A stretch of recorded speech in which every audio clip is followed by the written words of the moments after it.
Hi, I'm Dominique Gargano, and welcome to Around Campus. Every year, thousands of students make the tough decision of choosing a college. With so many choices, how does one decide? Today, we have Pride Guide Gary Newman joining us to give us some insights on the Hofstra Pride Guide. Okay, so Gary, if you were a student or a parent, what would be the top 5 questions you think you would ask? Is there stuff to do on the weekends? Like, do a lot of kids go home on the weekends? And then the second question would probably be, what's it like to live on campus? What are the residence halls like? Because obviously, if you're living on campus, one of the biggest questions you're going to have is, am I going to have a nice place to live while I'm here?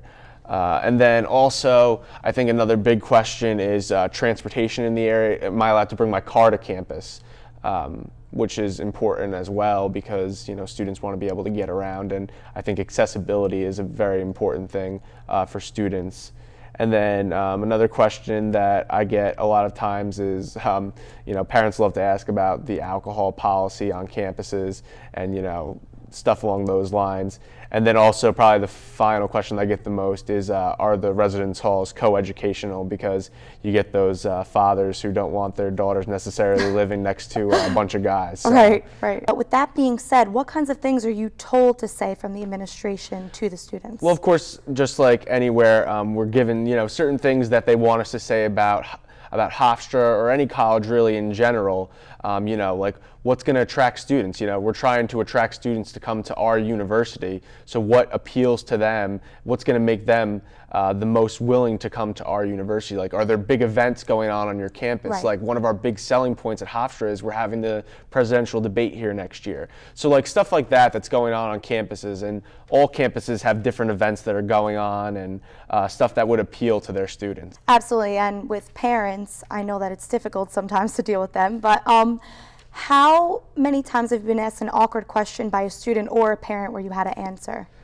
There's always awkward situations on the tours. One of the most interesting tours that I've given is when we have high school students come with just like a teacher, not their parents. So they're a little more open and willing to ask questions. So, one time a student asked me, what would happen if I smoked weed on campus? And I'm like, well, obviously, it's against the law to smoke weed, but it's just funny because like all the kids are like laughing and everything and like joking around.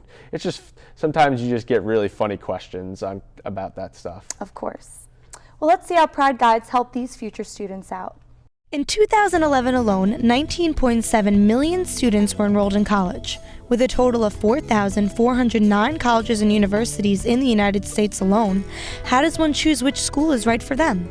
According to the College Board, the average number of colleges that students consider could be right for them is 4. But once you've gotten your list down to 4, what do you do now?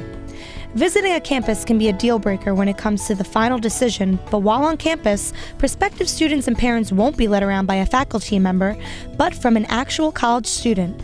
By having a student guide, a prospective student can get a better sense of the campus from someone closer in age to them who was in their shoes not too long ago. The student tour guides show them everything from where different classes will be held, where you can get something good to eat, and even where they might be living. Ask any student tour guide. All they want to do is make their college look good to prospective students, but also be truthful to them as well. So Gary, what does a Pride Guide do? And what do you think is the most important thing a college tour campus advisor could do for their students, potential students? Well, I think one of the most important things that a college tour guide could do for students is to be honest with them. Students want to know about what's going on their college, and they don't want to have some scripted speech that an administrator made up or anything. They really want to know like what the students are doing. That's why that's why Pride Guides were students, and that goes across the board. Students want to hear from students. They don't want to hear from administrators that work for the university.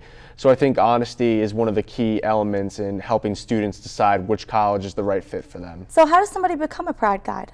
Well, becoming a Pride Guide is just like any other job. You have to go and get an application from the Office of Undergraduate Admissions, and then you can get interviewed, and then if you get selected, you get to become a volunteer Pride Guide. Well, unfortunately, that's all the time we have today. Thanks for joining us on Around Campus. See you next week when we talk about intramural sports.